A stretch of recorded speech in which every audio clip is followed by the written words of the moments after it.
Assalamu alaikum, peace be upon you. This video is made in refutation of David Wood with regards to a video that he made, again attacking Prophet Muhammad. And he titled that video, "The 5 Most Disgusting Things That Prophet Muhammad Did." Of course, he does not say Prophet Muhammad. He says the 5 most disgusting things Muhammad did. Peace be upon the Prophet Muhammad.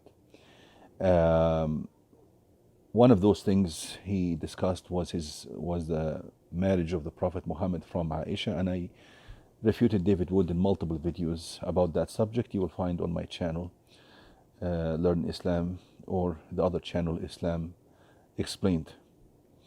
There are 4 more other things that he mentioned in this video, and I will tackle the second one, the second item or the second point in this video that I'm making right now.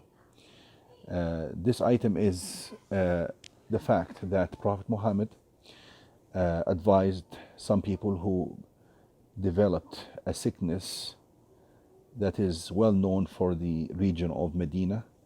It used to be called the fever of Medina, al-Medina in Arabic. And it was a vicious illness that caused fevers, pains, distension of the abdomen, and people sometimes died of it. The illness was so painful that there are some historical reports, and authentic ones too, that one of the one of the Muslims who acquired it, could not withstand the pain, and he actually committed suicide just because of the pain associated with that illness. Anyhow, those people from a tribe called Urine, they acquired that illness, and Prophet Muhammad advised them to go and drink from the milk and the urine of camels. There were certain camels in Medina that were under the possession of Muslims, and he advised those people to go and meet with the shepherd and ask him to drink from the urine and milk of those camels. Now, this advice from the Prophet Muhammad could be based on the traditional medicine that was known in Medina at the time, that when people drink from the milk and urine of camels, it is a cure for this disease called al-Medina, or the fever of Medina. This is one possibility. The other possibility is that Prophet Muhammad could have said this based on teaching and revelation from God.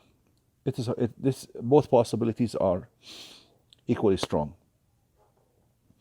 The narrations in Bukhari and Muslim, the most authentic historical books containing historical reports about the Prophet Muhammad and his life, both of them indicate that the people who were advised to drink from the camel's milk and urine, they actually got better.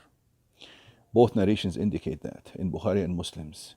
Bukhari hadith, the report number 2855 and 5686, and in Muslim report number 1671. Now David Wood, when he mentions these narrations, he says, look how disgusting is this advice, that he advised them to drink from the urine and the milk. Milk is okay, but I think the disgusting part that he is referring to is the urine of the camels. Now David Wood, as we are used to his dishonesty and his trickery and deception, he does not tell his viewers that the people who did that, they actually got better according to the same reports that he is quoting.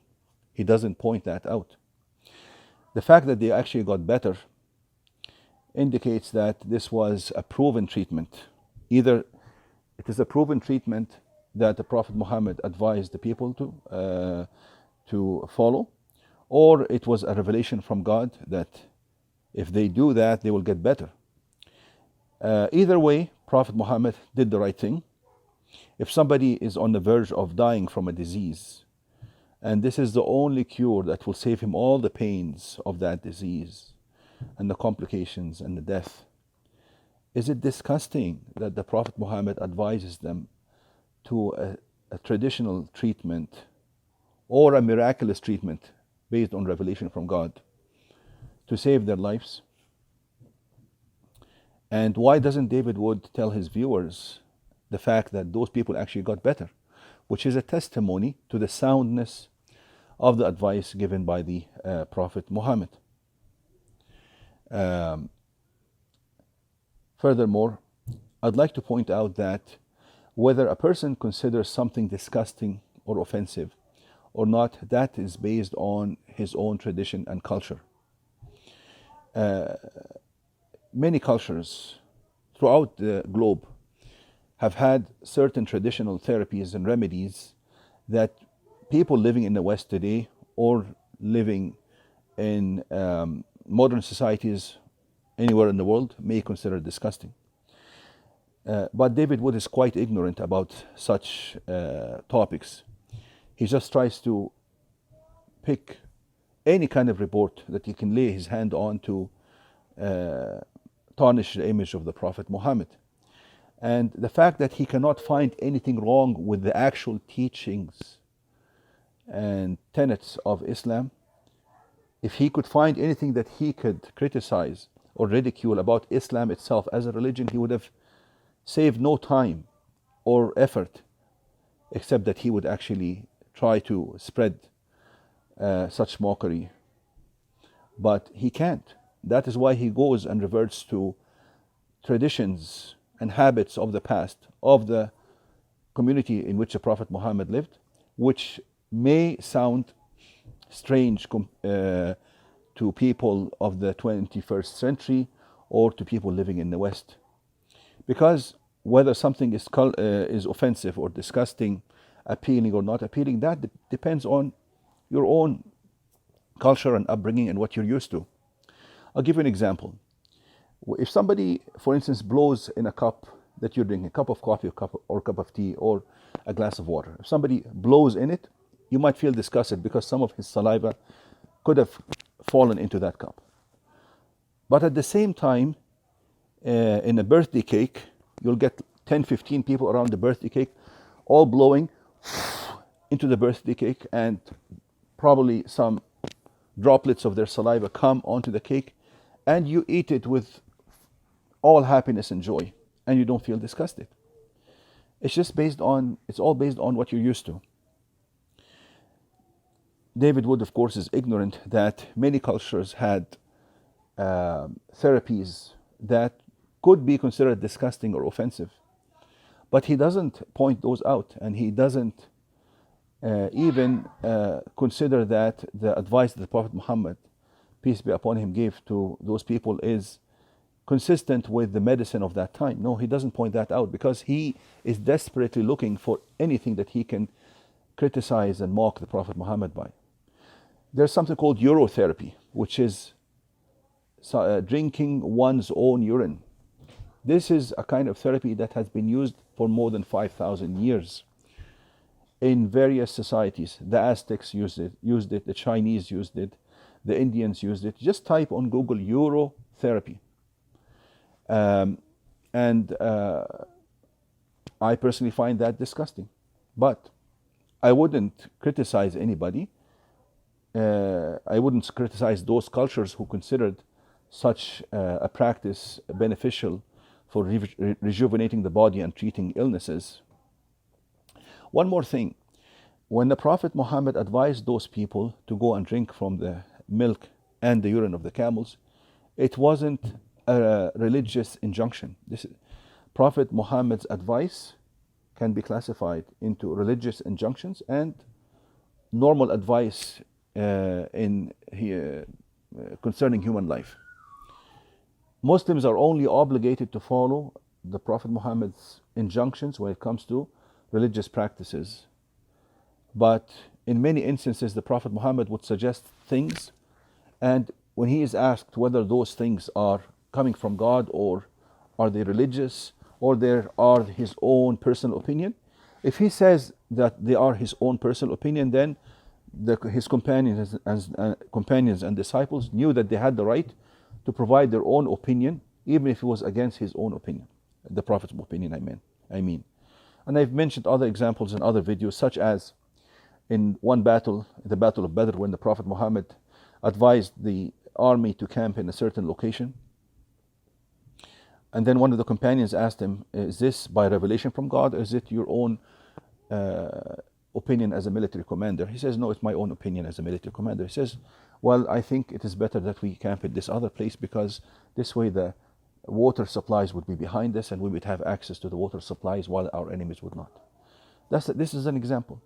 Another example is when Prophet Muhammad advised the companions, or he just told them about pollination of the palm trees. He said to them, I don't think pollination of the palm trees is going to make a difference with regards to the crop. But when they actually assumed that his advice was a revelation initially, or they just were fond of his advice in general. So some farmers followed that and they did not bother pollinating their palm trees, and it turned out that the produce of that year was diminished. When they came back and talked to him, he said to them, this was my own personal advice and I'm not a farmer. You know better about the affairs of your worldly life. So we as Muslims are not obligated to follow such advice from the Prophet Muhammad because it is not related to our religion. This is a big distinction that David Wood is ignorant towards, and I would like to educate him and his viewers about this matter.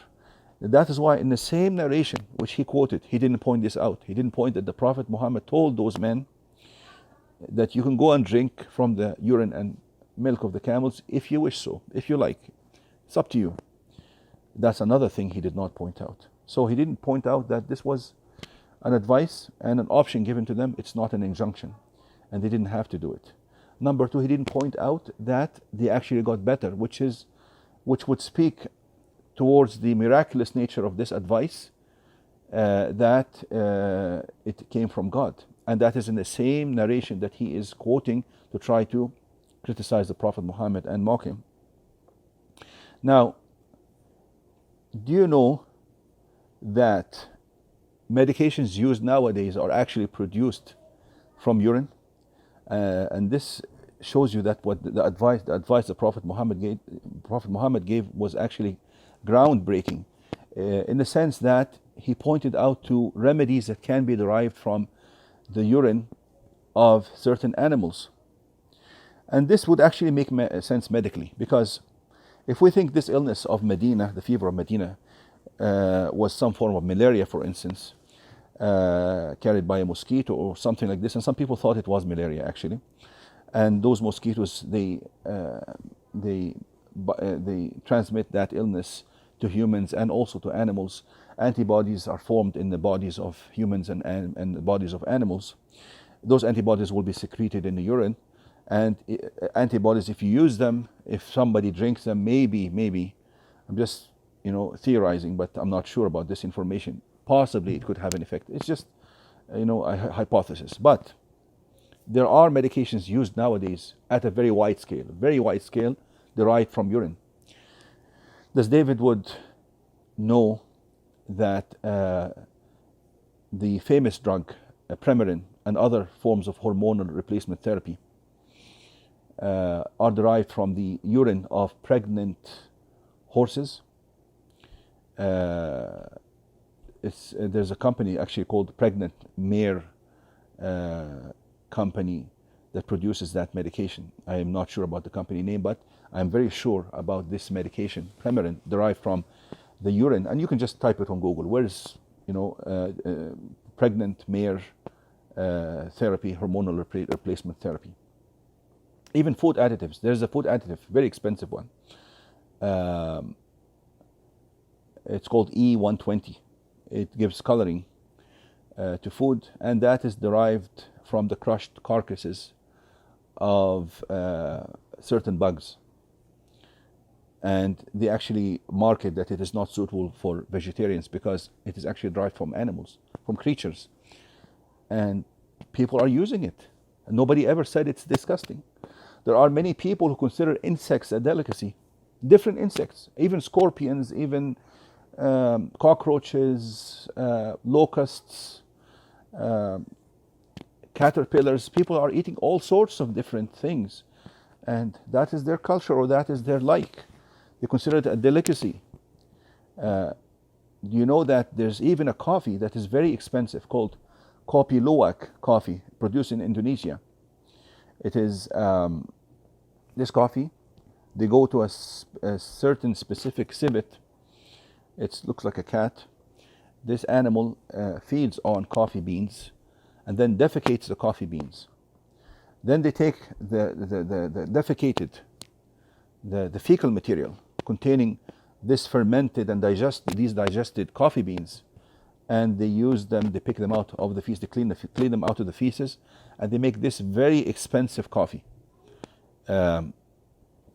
This coffee costs, 1 pound of this coffee costs $500 US dollars. Kopi Luwak, look it up. Kopi, Kopi, Luwak, Luak, I believe. There's another coffee actually that's even more expensive called Black Ivory coffee. This is another coffee that's produced by Black Ivory Company, and there's so much demand on it that you can't easily find it. It has to be at very high-end hotels that you find this kind of coffee. 1 cup of that coffee costs $50 US dollars, 1 cup. And that is produced again from the feces of elephants. They feed on coffee beans, and the coffee beans are digested and fermented in their stomach for like 7 to 12 hours. Then they are defecated. Then they take the feces, they pick the coffee beans out of the feces, and then they make this high-end, high-quality coffee for people to drink. People are now talking about cockroach milk. There's a certain cockroach, the only cockroach that actually, instead of laying eggs, it lays live offsprings.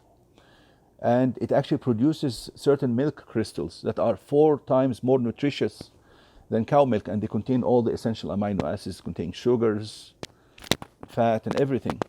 And some researchers are thinking of making milk or some kind of high energy food or diet from it. There are so many things that some people would consider as disgusting, but others would not consider disgusting. Eating insects, drinking coffee that comes from the feces of animals, additives that come from crushing bugs and so on.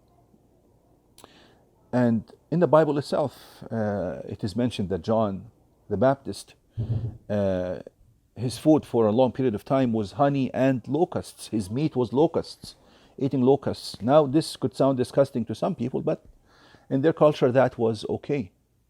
And in many parts in the Bible as well, you can go back and look them up. Quoting them by verse and chapter might take long, but in many parts of the Bible itself, Jesus, peace be upon him, when he cured some people who were blind, he would actually spit and then put his own saliva on their eyes to cure them. The saliva of prophets, we as Muslims believe it has healing powers. So some people might consider this disgusting, but we as Muslims do not consider it, because we believe in prophets, and we believe in that their saliva, because they are so righteous, has healing powers. The saliva of the Prophet Mohammed, some of his companions would also do their best to collect it if they could. Like if he spat somewhere, they would actually try, he wouldn't command them to do that, but they would actually try to find it somehow and rub it against their hands or even their faces. It is mentioned that in the Bible as well, that Jesus, he wanted to cure somebody who could not speak, and he actually spat on his own fingers and then put the spit on the tongue of that person to cure him. And that is fine as well. With us as Muslims, it's fine. We don't consider this disgusting. His saliva is holy according to us Muslims, because we believe he was a true prophet of God, a blessed prophet, one of the most eminent prophets. And Prophet Muhammad is the most eminent prophet. So please, David Wood, respect yourself and respect your audience. Do not give them false information. If you can't, attack the Islamic teachings because they are so strong, don't resort to attacking some cultural practices that are actually not disgusting at all. But in your sick eyes, they seem disgusting because you're so ignorant about these many facts I mentioned in this video. I would like to add a couple more points to this refutation of David Wood with regards to Prophet Muhammad's advice for those people who got sick that they should drink the camel urine and camel milk. I mentioned earlier that some drugs nowadays are actually extracted from urine. I mentioned hormonal replacement therapy such as Premarin, but there's another drug called minotropine, which is also called human menopausal gonadotropin, or HMG. This is a fertility drug that's also taken from the urine of postmenopausal women. So even nowadays, medicine is using the same idea the Prophet Muhammad gave with regards to treating diseases, that some diseases can be treated by substances contained in the urine. So this is actually miraculous. The fact that Prophet Muhammad advised those people to drink from the urine of camels and from the milk of camels, and they actually got better according to those same historical reports, which proves that his advice was sound.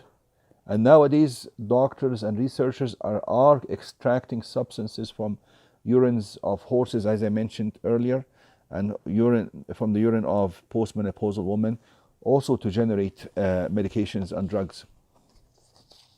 So this criticism of the Prophet Muhammad that David Wood is trying to make is actually only actually speaks for the favor of the Prophet Muhammad, and that the information and knowledge that he was given and he taught to the people has far superseded his time, because it comes from the knowledge of God, not the knowledge of a human being. And in the earlier part of this video, I mentioned that such therapies, or therapies using urine, even drinking one's own urine, were prevalent in many ancient societies, such as the Aztecs, the Indian societies, and Chinese societies. Even nowadays, millions of Chinese people, every day they would drink part of their own urine, and they feel that it has healing powers, healing properties, and rejuvenating properties. Not only that, there was a British naturopath. His name is John Armstrong, who did so much research on this subject. He actually published a book. He called it The Water of Life. Another naturopath, and he was in the 20th century. Another naturopath. Her name was Martha. Her name is Martha Christie. She published another book about urotherapy. She called it, or titled it, Your Own Perfect Medicine. Even the Prime Minister of India, in an interview with 60 Minutes in 1978, he was very fond of urine therapy. He mentioned it in that interview, and he recommended it to the many Indians who cannot find medical coverage, that if they use urine therapy, they drink their own urine, it should protect them from many diseases. Even celebrities. Sarah Miles, a British actress, Sarah Miles, she stated that she drank her own urine for 30 years, and it helped treat her allergies. Martial arts fighter Lyoto Machida, he also admitted in an interview that he drank his own urine, and his father was the one who gave him that advice, because he also did the same thing to treat a cough that he had. Boxer by the name of Juan Manuel Marquez, that boxer, he would actually drink his own urine after his fight, and he thought that had some strengthening effects on his body. I will conclude my video by something else. People use treatments that you may think they are disgusting, but if you're afflicted by such a disease that can kill you, or even just disturb your life, you do whatever you can to get rid of that disease. And as I showed you earlier in this video, people used to die from that fever of Medina, for which the Prophet Muhammad prescribed drinking the urine and milk of camels. And that some people from the pains of that disease would commit suicide. So yes, if you were in that situation, David Wood himself, he would go and drink not only from the urine of camels. If they told him to eat from the feces of camels, he would do the same. Actually, don't be surprised, but nowadays there's something called stool transplant, or what is known medically as fecal microbiota transplant. There's a disease called Clostridium difficile colitis that is normally treated with antibiotics, metronidazole, vancomycin. But they found that if they take the stool of somebody who has healthy bowel flora, bowel bacteria, and they transplant that stool in the stomach and intestines of somebody who's afflicted by the disease I just mentioned to you, it would have a better effect than antibiotics. So people not only are drinking urine or using or consuming medical products coming from urine nowadays, urine of horses, urine of human beings, but they're actually even putting in their own stomach the stool of other people. And how do they get the stool transplant, this stool sample from one person into the stomach of another person? Some doctors would use an enema. Some doctors would use a nasogastric tube, a tube that goes all the way, or nasoduodenal tube that goes all the way below the stomach to the small intestine. Nasogastric is into the stomach. But nowadays they've discovered something that is more efficacious and less invasive. They actually put the stool sample in a capsule and the person ingests it. So basically he is eating feces in a capsule to treat himself from that disease.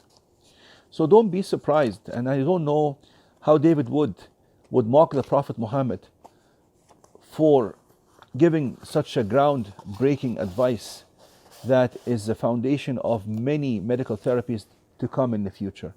So actually, I'm actually glad that David Wood pointed out these historical reports about the Prophet Muhammad, because now he gives us a chance to educate him and educate his viewers that how right the Prophet Muhammad was and how miraculous that knowledge that he gave was. Thank you very much.